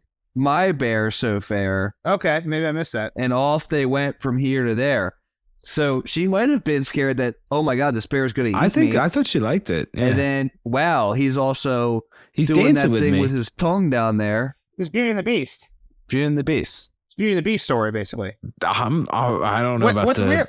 What's interesting is George R. R. Martin wrote a TV show for like 2 or 3 seasons called Beauty and the Beast about. About the bear and the maiden fair. I mean, it's about like the Beauty and the Beast type fairy tale. There's an ugly guy and a beautiful woman, but it seems like what the song's about. I thought it was more creepy because she seemed scared to me. I thought the bear was just gonna eat her, not munch her box. I didn't take it as much her box. I don't That's know. what you were but just saying. The hair down there. Somebody's. Jeff said hair down there. Oh yeah, I didn't think that was. Hold on. The Go ahead. last one. Then she sighed and squealed and kicked the air. My bear, she sang. My bear, so You fair. can't see my face because it's an audio podcast, but I'm doing like that makes sense. Like, so, yeah, okay, I can see that. I was like getting into like, all right, where's this story going? I thought the bear was munching box. Maybe not. That's No, that just makes how sense. That makes sense after you It's explain it that in way. just the last paragraph that she sighed and squealed and But kicked the air. well, you guys can see that it's a little rapey early on, where she's like, "No, no, no, get away from me," and the bear just does it anyway. I don't know if it was rapey. I thought it was like, oh my God, this bear is going to eat Yeah. her. Yeah, because Like- she had honey in Oh, her hair. okay. Anyway, can we go back to the actual story if you don't feel like this has any meaning or point other than cover I song? think the bear and the maiden fair is the most important part of the chapter. Okay, Yeah, well then let's go back to the actual chapter. All right, so Butterbump starts singing, sing louder, turn it up to fucking 11, and now they start having their actual conversation. Yeah. And One thing I didn't look for was if what the line from the song means anything to like what they're saying, but I don't know. I was thinking that I Nelson. tried to, I but just I didn't see I don't it. I think don't so, think right? that- Like- I didn't pick up on anything. They aren't like talking about like marrying off Sansa, but like the guy they're marrying her off to isn't like a bear. He's like Yeah. crippled. It's kind of similar though in the sense of like he's not what she considers desirable. I get that, but maybe And like a bear to the maiden was not desirable, Yeah. and then she found out that she loved him. Yeah. So I mean, that was the only thing I could really come up with when I went through and read that. It's not a bad thought. what's what I was saying. Like George worked on Beauty and the Beast. That's like I'm saying, like that's the premise. Is like Beauty, Yeah, you Beast, can fall in scary, love. but then you fall in love. Right. Yeah. That's the whole. I never watched the show that George made, but I think that's the premise. What Sansa ends up saying though is that Joffrey's a monster. Yeah. He's a actually monster. a bear. He lied about the butcher's boy, made my father kill my wolf. I displease him, and he has his men beat me, the Kingsguard. He's evil and cruel, and the queen as well. And the old lady's like, yeah, kind of figured, actually. Is pretty much what the vibe I got out of her. Like, that sucks. At one point, she does say, like, we've heard some shit. We've heard some disturbing things. Like, can you confirm or deny? And she says that at one point. So she kind of gives a hint earlier, I think, that they'd heard Joffrey done some. Yeah, exactly. And I shit. think that was more to open Sansa up, right? Yeah. And then pretty much Sansa's like, but like, you can't change anything that's happening because they're gonna know that after this dinner that you had with me that I said something. Yeah, exactly. Like, don't call off the wedding is what Sansa's afraid of mainly. I think a pretty interesting point too, and I'm kind of flip flopping on Olenna and just why you should trust her and whatnot. But before Sansa tells the truth, she says, what sort of man is this Joffrey who calls himself Baratheon but looks so very Lannister? Yeah. And I think that's, like, I don't even know if Sansa knows. I mean, I'm sure she's Where did heard. she say that? I missed that. That's bottom of page 86, right before the song verse. There you go. Yeah. It's just kind of like, I'm sure Sansa's heard the rumors because, right, they've spread throughout. Stannis sent a letter worldwide. Right. Yeah. So I don't know if she knows that that's why her dad died. Well, it's funny because her dad figured it out because of her. Right. Well, I guess, didn't Joffrey say, like, went before he was going to chop off, like, he says I'm not the legitimate heir type of thing. Maybe that wasn't all made public because... Yeah, he claims the throne is not rightfully mine or whatever. I guess you're right. If Ned is saying it's not Joffrey's, she would have to piece together that means what that means. Plus what the Stannis that thing. might be something that she was like, all right, fuck, she doesn't think he's a Baratheon. Like, maybe she thinks he's a bastard. Yeah. Maybe I can, all right, fuck it. To your point, though, I thought this was Olenna. Like, I forgot about the Stannis letter. I thought this was Olenna, like, being one of the people who was, like, smart enough to figure it out just, like, on her own or, like, just knew about it somehow. I could see both sides of you. But at this point, it's just like... It should be common knowledge, Joe. Yeah. I'm not saying it was definitely the Stannis letter. I'm just saying she might be on the side that he's Lannister, not Baratheon. Yeah, I think she definitely buys that, yeah. I mean, everybody should buy when he's walking around in red and gold and never wearing his own colors. But I mean, I would think her argument would be, we're already in the thick of it. Like, we backed Renly. Like, at this point, we're in the whoever can take it owns it type deal. We're in that battle right now. Right. That's what the pufferfish is telling us. We just don't want to get crushed by whoever ends up taking it. Exactly. Whoever's legit doesn't matter. Whoever we can get our daughter married to, that's who matters. That's who's the king. Basically, is what May says. Yeah. That's who's our king, right? Whoever's going to make our girl the queen. And then it switches to the High Garden talk, like, oh, Sansa, you got to visit. It's beautiful. You'll love it. It's basically like, hey, we're going to take you there. It's a sales pitch, yeah. We're going to marry you off to somebody. You're going to get to marry one of us, a Tyrell, yeah. And it's beautiful there. There's so many flowers there in autumn bloom, like, hyping it up, like, to the beautiful shit that she would like. It can only be awful, right? Maybe not awful, but it can't be as pretty as they're hyping it up to be. Although it is known to be fertile, you said, so...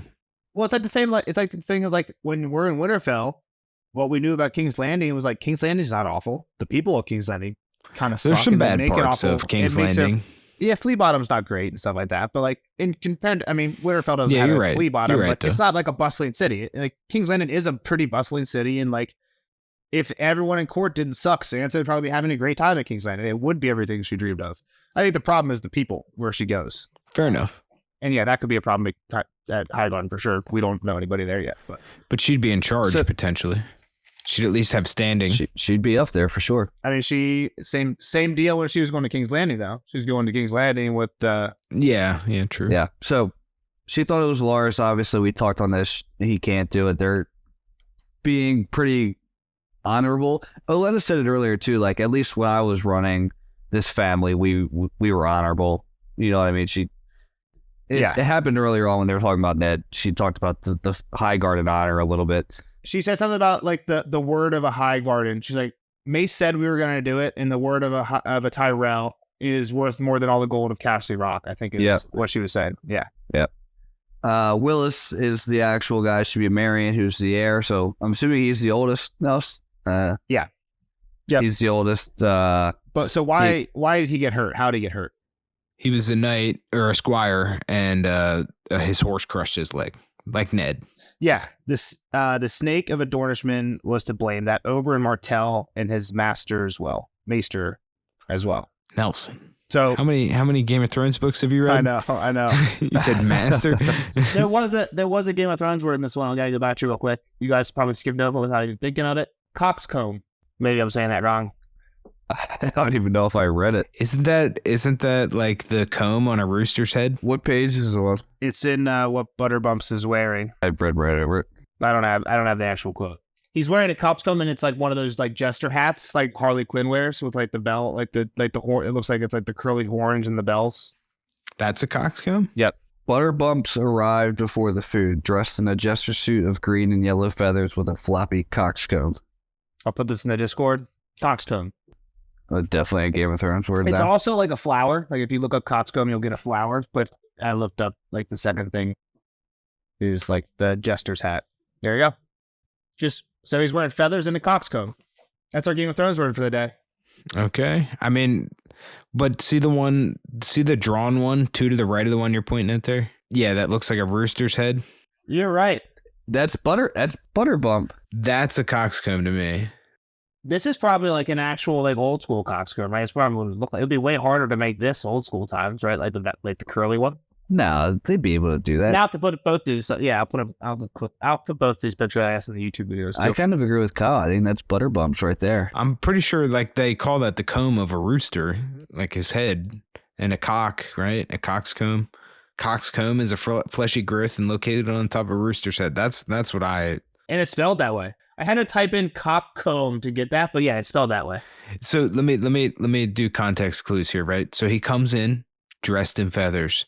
He's got a rooster hat on, and then he lays an egg, and a bunch of little chickens run around, right? Or do you think it means that he's got some weird spiky hat on? I think Kyle's right. All right, Kyle's right. Jesus Christ. I feel like it fits the theme. Kyle's right. Nelson's wrong. I don't like it as much because I wanted to be basically wearing like a Packers jersey and like jester's hat, not a fucking rooster outfit. Anybody wearing a Packers jersey right now would be wearing a coxcomb. Yeah. Paper bag. Is this the end of the chapter? What did we miss? Yeah, pretty much. Yeah, we're pretty much done. Olenna gets her cheese at the end. Sansa's basically like, Cersei's not going to let me go. Well, she talks about Willis too for a little bit. Like, I don't know Willis. Yeah. Yeah. When and can then I this meet is him? when she talks about how, like, oh, he never took his vows. How did he get hurt? We talked about he got hurt. She's pissed off at Martell still, though. Like, and the Maester for some reason. We don't get the answer on that yet. But he's got a good nice heart. guy. He's a great person. Just because he doesn't have legs doesn't mean he sucks. Like your brother Bran. You know, exactly. Right? Like, Is it both legs or one leg now? Still, we know. It's just one leg, but I mean, it's still parallel. Yeah. Yeah. Sansa probably would have been back in the north like, yeah, we should just kill Bran. He's useless. Off him. Throw him back out the window. He'll never be a knight. If he's not a common knight, yeah, just get him out of here. Cersei won't let me go. Owenna's like, we'll get you there. Yeah. Yeah, Mace I'll would take like you. to give him a chance or give her a choice. Mace, yeah, like that, Mace isn't going to make this a choice. It's going to be he's going to have to send you. Yeah, they can't say no to us. Basically, we're too important. They can't say no to us. So if we ask, they have to say yes. Is pretty much what she says. Yeah, I'm interested Mhm. to see where this goes. Dantos was the only plan, so I was on Team Dantos there for a little bit, but now I'm not. Yeah. Something better. I'm right there with Sansa, I guess, where like Right. something better came along. It's like. It's what's funny is like you say Dantos was a plan there for a little bit. Dantos was planned there for a whole book. They literally kept meeting and meeting and meeting and meeting and nothing happened. I know, but I mean, like, what I'm saying is, like, it was this kind of, like, dumb bullshit plan. That's what I'm saying. Yeah, well, I think we agree. Like, I'm saying, like, nothing happened. Yeah. If you think about the timeline of how the two escape-ish plans can unfold, Dantos is saying at the wedding. That's true. So that's a good point, And Jeff. this is post-wedding. Post-wedding. She says, you'll go home with my grandmother after the wedding. Okay, yeah. That's a good point. Like, Sansa going to have to make a choice. Like, who do I... Which path do I take? Do I roll the dice with Dantos? Or do I just hold out? Well, and, You know what I I mean? mean, this one has a better, like, she can see a better ending immediately, right? Like she's immediately in these other people's custody. She's immediately going to be wed to this dude. She's like, her situation is immediately better. Whereas like if she escapes, she's going to have an Arya like trek north, right? Like where where do we go? Where's the end of that trek? Like to burn down Winterfell where Bran just left? Like what are we going to do there? Yeah, exactly. So I mean, like, I don't know if she knows that Winterfell's burned down, but yeah, like it's still a problem. No, she definitely doesn't. But it's still the same thing. It's like I said, like she's gonna have to go through these places we watched Arya struggle to get through, eating worms and stuff like that. Like that's Sansa's no Arya. Yeah. So I mean, we'll see. Like I think her only option is to try this plan out. But I don't know what happens with Dantos. Gotcha. I don't know. I think maybe he is a spy or something, and it comes out and. When she doesn't actually go through with the plan, and maybe she doesn't figure that out right away though. Dang. I'm just trying to make some outlandish prediction, so I don't know if I wholly believe that, but they're still the fun ones. But we'll throw it out there. I mean, that's a possibility for sure. So Nels, how much time till the new year in the book? Based on the timeline I have, I actually don't want to say anything. I think first off, I think that might be a spoiler because I don't know if there's any indication like how long the wedding is planned to be from now, but I can tell you in the spoiler section.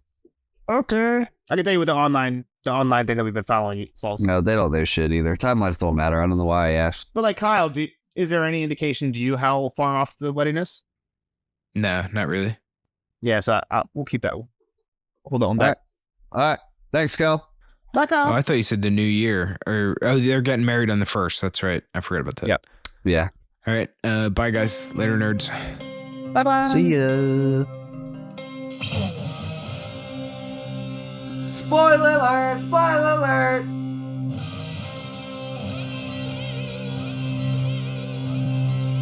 Spoiler alert! Spoiler alert! Bye, Cal. Bye, Kyle. See you later. Thanks for joining us. Now, on to the spoiler section for Sansa 1. Nels, what's your hot take? Got a few here.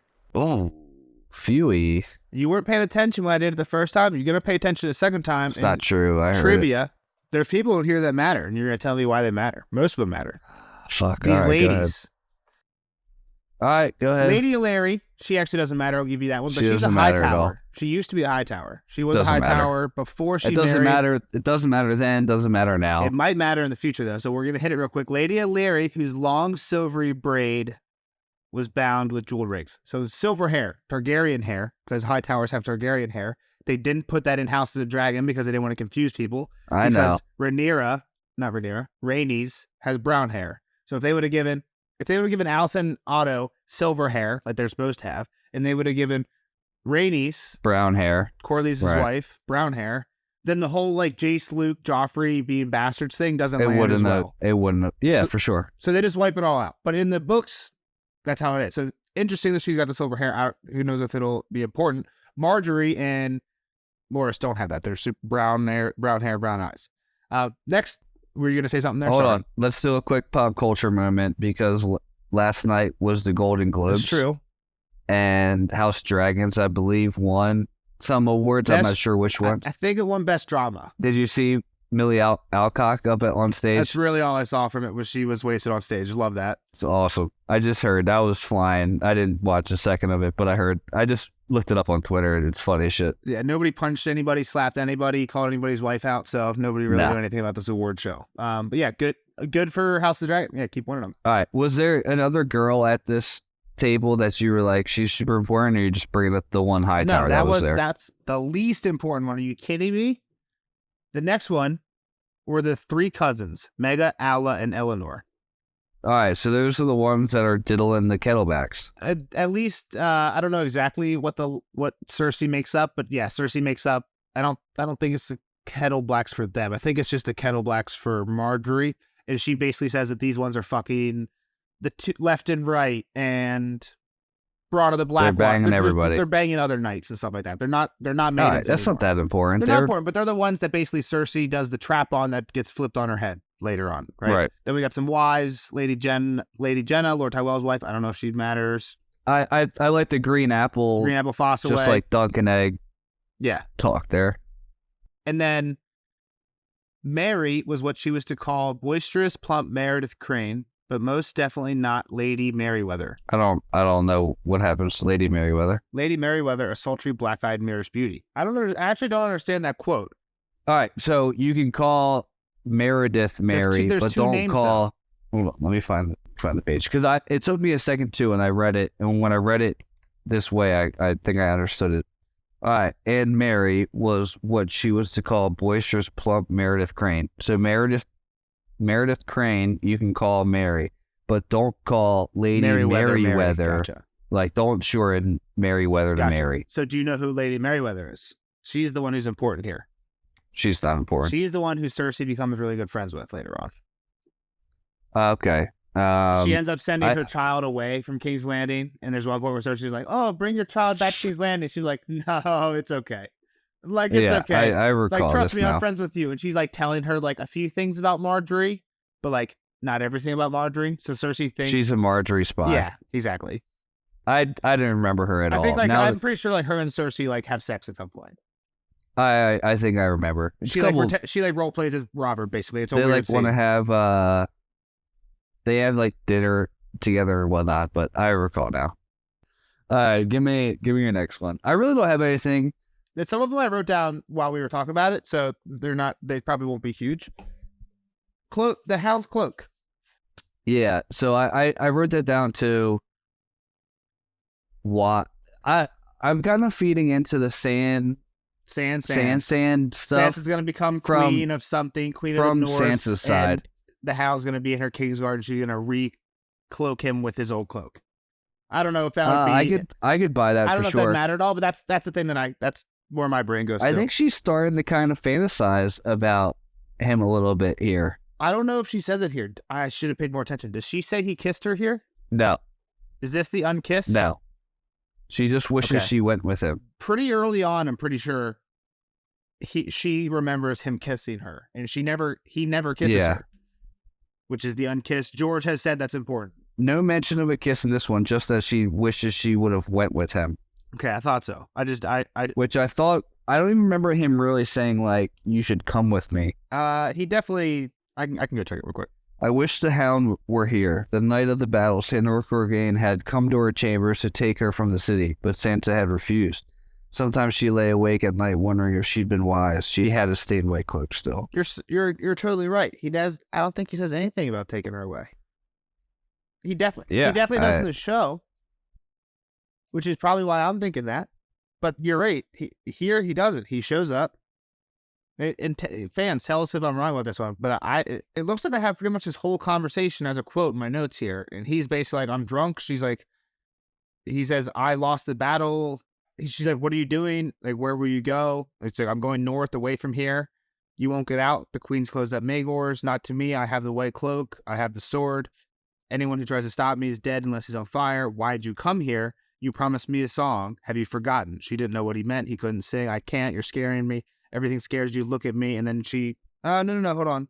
"I could keep you safe," he rasped. "They're all afraid of me. No one would hurt you again, or I'd kill them." He yanked her closer, and for a moment she thought he meant to kiss her. He was too strong to fight. She closed her eyes, wanting it to be over, but nothing happened. "Still can't bear to look, can you?" she heard. He gave her arm a hard wrench, pulling her around, shoving her onto the bed. "I'll have that song." So that's it. That's the closest thing to taking her away. Like, I can protect you from these people. And right after Lily flipping her over under the bed, shoving her down and demanding a song, he says, "Yeah, I could keep you safe. They're all afraid of me." All right, I'll take that. You're right. For sure in the show, I think he says, I don't know. It seems more, "Do you want to come with me?" Like, "Let's go right now." And she's like, "No." And I always remembered it like that too. But you're right. When you reread it, it's really not there. There's a hint of it, but just playing into like where Sansa's mind's at with everything, like she's starting to get smarter for sure, but she's always drawn back to like the night and the story, and I can see her starting to, now that the Hound's actually gone from her story, like her starting to play it up more and more in her mind to like, oh my god, the Hound's this great person, like he actually could be the knight in shining armor type of person. Well, so then we go to the Bear and the Maiden Fair, which is just I have that as like another note. That's like, people think that's like a bunch of parallels all over the story. Sansa Hound, Jorah Dany, Brienne Jaime, I guess Jaime's not too much of a bear, but Brienne is like the maiden fair who actually fights a bear, like later on in the books. Like later in this book. Brienne and the actual Brienne bear. actually fights a bear later in this books, and she has blonde hair. I don't even think the first time I read it, like I actually took a notice of the words of the song.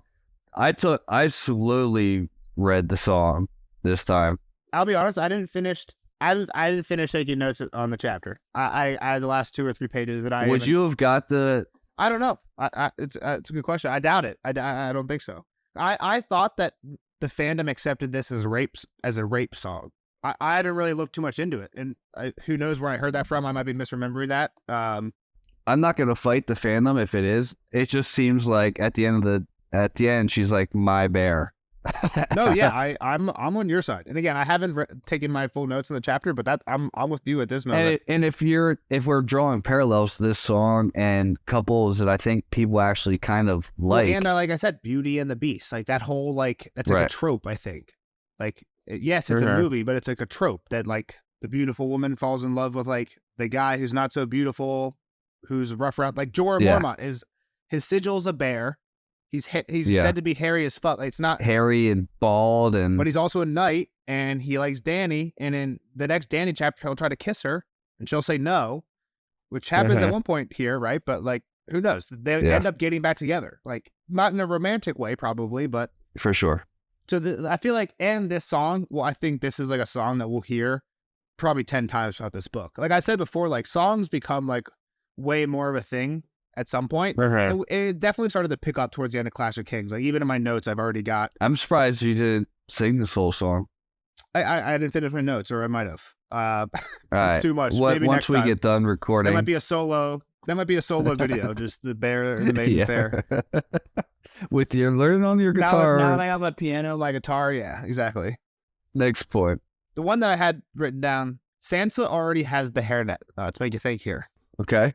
Sansa's already been given the hairnet by Dantos at the end of Clash of Kings. All right, so this is kind of where I want to talk to. Let's not put the cart before the horse. Implication. What's that imply? The implication of the implication. the Always Sunny thing now. Fuck. So my whole thought was this conversation is kind of a big maybe red herring or like, all right, we need a motive to kill Joffrey. Like this chapter gives you motive for Olenna to kill Joffrey. Sure, but Sansa's already got the hairnet, so that plan's already in action. Right. So that's why I wanted to talk about like. I guess what you're saying is Olenna. If Olenna's the one that's gonna pull the thing off and put it in the fucking thing, it doesn't matter if Sansa has the hairnet or not. It matters if she plucks a stone off and puts it in the wine. Right? Sansa can wear the hairnet to the wedding and nobody touches it, and who gives a fuck? So I guess your point, maybe she still hasn't made up her mind. She's like, yeah, put the plan into action, but I can still cancel this shit if I want. And who cares if Sansa wears it? I just won't do anything to it. Right. Because she plucks the hairnet, right? She touches Sansa's hair for sure. There's a line in the book where she fixes Sansa's hair. So if it's not her, nobody else touches it. I think that we hear of, yeah, for sure.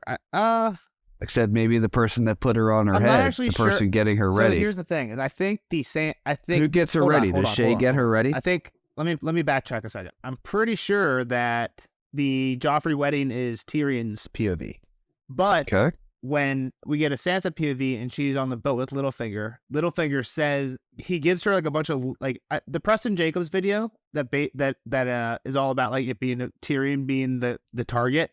It relies on that when Sansa gets on the boat. Most of what that conversation is him giving like leading questions. He's like, "Did anyone touch your hairnet?" He's like, "Hey, I gave you that hairnet. Did anyone touch it throughout the day?" And basically, the theory is whoever Sansa says, Littlefinger would have been like, "Yep, that's who I was working with," and she just happened to say Olenna, right? Olenna didn't really have anything to do with it. That's just who Sansa said. So Littlefinger's just making Sansa believe whatever she wants. Just make up a story. Okay, I could see that. But to your point, the reason we know Olenna touched Sansa's hairnet is because when Littlefinger says, "Did anyone touch your hairnet?" she says, "Yeah, Olenna did." Yeah. You know what I mean? So we know, again, we weren't there in that POV, and Sansa has the whole unkiss thing where she remembers things wrong. So maybe Olenna didn't touch her hairnet. Oh, so we don't have a Sansa chapter where Olenna comes up to her and like, I don't think so. I'm pretty sure that it's chapter. It's not like a Blackwater thing where we get different POVs. I'm pretty sure the whole thing's Tyrion. I think. Again, I'm not 100% sure, but I think it's all Tyrion. So but again, I think it's pretty I think it's pretty credible to think that Olenna touched her hairnet based on what Sansa says later on. And we already know that they've been working with Littlefinger. Littlefinger just went to talk to the Tyrells to get them on board with this marriage and everything. Right. So it totally makes sense that they could So it totally makes sense that they'd be like, wait, Joffrey's actually awful for everybody. Let's kill Joffrey. Tommen's. You could marry Tommen. Yep. Why isn't that a, like, I feel like but you're not a part. You don't believe that. You believe that they were trying to kill Tyrion. My problem is you don't need, the plan's too complicated. Why have a hairnet? Why have Olenna? If you have a hairnet, you don't need Olenna. If you have Olenna, you don't need a hairnet, is my point. Because it's not that complicated. You don't need, if you have Olenna, you don't need a hairnet, and if you have a hairnet, you don't need Olenna. I think if you ask me, like, gun to my head what happened, I would say Olenna was involved. But one of the things that the Preston Jacobs video brings up that is a good question is it's too complicated. If Littlefinger wants to kill Joffrey, why even ask Olenna? Why not just do it? What is the point in even, like, when you, like, hey, you want to marry Joffrey? Let's kill him and then you can marry Tommen. Like, why does Littlefinger extend that olive branch and even bring that up? Just to continue to create chaos, I think, between family members. I don't know. Wouldn't it be more chaos if he just didn't tell the Tyrells about that? He just did it? Yeah, sure, maybe the same thing would happen, but... Because, like, at some point, a Lannister might find out that Olenna Tyrell poisoned Joffrey, right? So now it's like, now the Lannisters are like, oh, shit, we have to fight the Tyrells, too. More chaos in the realm. Littlefinger's like, I'm the Lord of Harrenhal. I'm slowly building my pieces. You're saying... And this is the best answer, I think, that I've heard to why is it this complicated? And what you're saying is Littlefinger's using Olenna as the fall guy. If anything comes out about it, blame it on Olenna. I wasn't even fucking there. I wasn't there. Olenna must have poisoned it. What was the one thing about the hairnet is, like, what was the murder weapon type of thing? Like, all right, it was poison. Who was near the wine? And I guess that's why Tyrion was there, right? So, like, it's also like to throw a little shade at Tyrion. But then again, if it does fall back on me, like, well, I wasn't there. Olenna was there. The thing that definitely can convict Littlefinger is, like, the Sansa was getting escaped on that day. Like, Dantos tells Sansa, hey, you're getting out of King's Landing on the day that I'm giving you this hairnet. It's the same day that Joffrey's wedding is the day that we're leaving, right? And then all that happens. Like, clearly, Littlefinger was involved in that somehow. Yeah. Plus, he... is the one that invites the dancing dwarves or the jousting dwarves. Penny and what's his name? Lapo? Alla? Mm-hmm. Penny's brother. I don't remember. I don't remember Penny's brother's name. But they ride the dog and the pig, right? He does. Mm-hmm. Yeah. Littlefinger set that up. And why did he set that up? He set that so that Tyrion and Joffrey would be butting heads at the wedding, right? Mm-hmm. Again, which makes you think that, say Tyrion's not the target, even if, like, my point, like, Littlefinger planned the murder. Said Littlefinger planned to kill Joffrey. He wanted Tyrion to be the fall guy. Then why do you need Olenna as another fall guy? You've already set up all these plans to get Tyrion as the fall guy. I think it's just to create more chaos in the realm. But and my point is, I think more chaos would come from not including the Tyrells on this plan, right? If you tell the Tyrells, like, hey, we're about to kill Joffrey, then they've already, in their head, they're like, okay, cool. Joffrey's going to die. We're going to set up this thing next. We know exactly how this is going to go. If you just don't tell them, then when all this shit happens, not only are the Lannisters scrambling, but so are the Tyrells. The Tyrells are scrambling, though. Their family's intact. Maybe Marjorie isn't queen, but they just moved out of the next one. Move on. Yeah. And I guess to your point, like, the only person that even knew that would be Olenna anyway, not the whole Tyrell family. And from the sounds of Mace in this chapter, Mace would have been like, all right, fuck it. Joffrey's dead. We'll marry Tommen now. Like, it doesn't seem like he truly cares about who Marjorie's marrying. Yeah. I mean, he's the one going down the list. Yeah, Renly, Joffrey. So if you can give the two families something to combat against, like now, like he started it with the Starks and the Lannisters, and that pulled in every which family, the Baratheons, and like he's the one doing all of this. Like, so because my question was, so if Olenna's in on the whole, like, let's kill Joffrey thing, then what's the whole point of this? Like, we already know Joffrey's bad. We're gonna kill him. We've already set up the poison. We've got the whole plan in place. Like, why do we want to talk to Sansa? Because I think it, except for the whole, like, marriage thing is actually a really good point. I think that's the point of it. I think it's the end where, like, all right, let's get you with Willis then. Because now, like, say Olenna's really like, all right, let's start stacking our cards too. If we don't have the Lannisters, like, maybe we can stack the North with us. Well, no. I think they're doubling down, right? Because if you bet on the Lannisters, you're betting that Robb Stark doesn't win this fucking war. Yeah. No, that's a great point. So she's doubling down. Say if Robb Stark doesn't win the war, then whoever Sansa's married gets Winterfell. I think you are right there. So if we can marry Sansa to our heir, we get both. But and I completely agree with you too. But to think that the Lannisters would just give up Sansa knowing that same exact thing, which is why Tyrion's about to marry Sansa. Tyrion marries Sansa before Joffrey marries Marjorie. But this is a Littlefinger Varys game. So what's happening here is Varys, I don't know why exactly, but Varys seems to be helping the Tyrells here. The Lannisters. The Tyrells. He's talking to Tyrells. Right. Okay. Yeah. But Littlefinger wants Sansa. Okay. Yeah. He wants Sansa. He doesn't want Sansa to go to the Tyrells. So he's anti-Varys on this plan for sure. So Varys is trying to get Sansa to be a Tyrell to fuck Littlefinger. Maybe not to fuck Littlefinger, but Varys for some reason. Or basically like throw off that plan. Yeah. Maybe that's why. But what, at least in the show, what ends up happening is Littlefinger, and this can't be what happens in the books. So I wonder how this happens in the books, actually. I've seen the show too many times recently. What happens in the show is Roz finds out about Littlefinger's plan, I think, and sets up the Tyrell plan. But then Littlefinger tortures Roz, finds out about the Tyrell plan, gives Roz to Joffrey. Joffrey shoots her with arrows. But then Littlefinger tells Tywin, hey, the Tyrells are trying to marry off Sansa. Okay. So, and what does Olenna say here?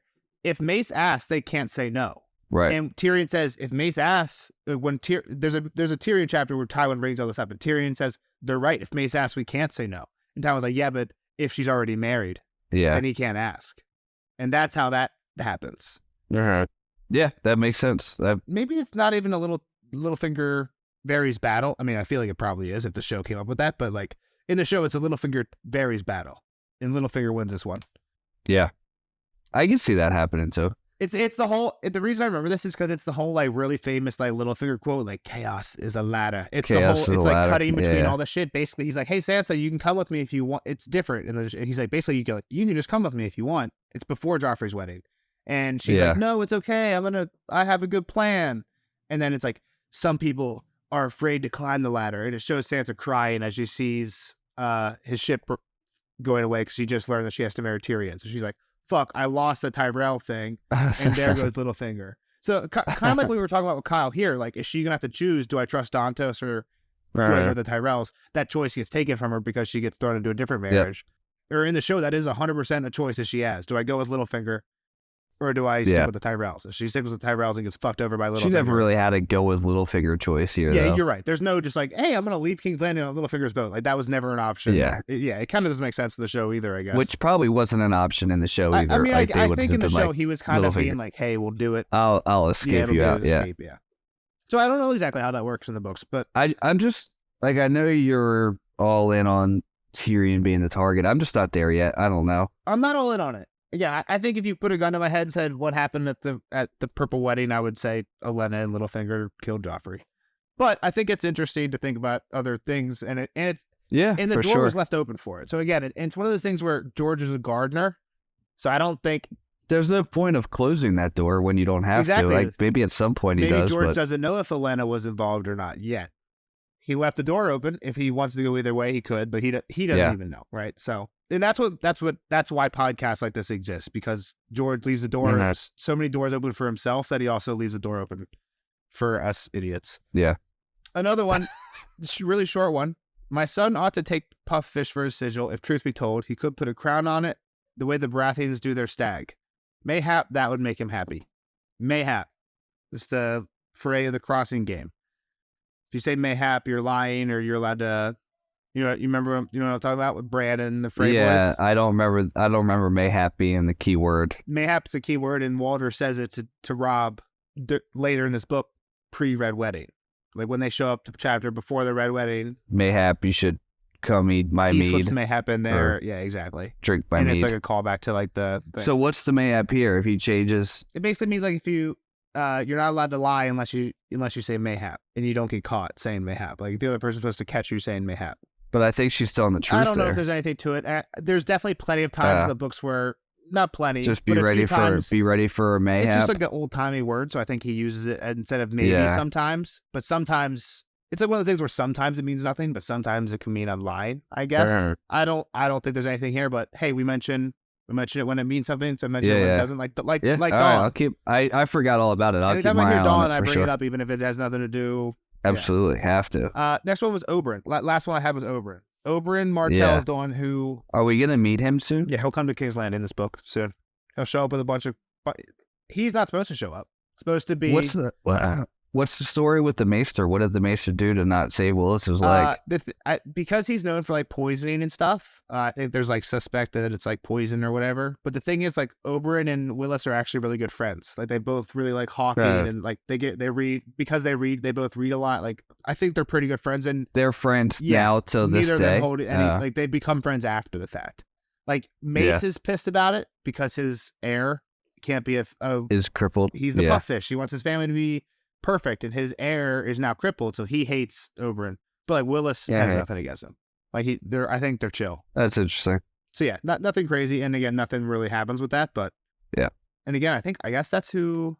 It's been a while since I've read these books like the whole way through for these like the last half. I forget what. I guess Cersei gets married to Willis, or not married to, but like that's what is supposed to happen before Tywin dies. Why are they not marrying this? Oh, Garland's already married. In Loris's Kingsguard. Loris isn't. I don't think Loris ever comes Kingsguard in the show. No, because Cersei's going to marry Loris. Yeah.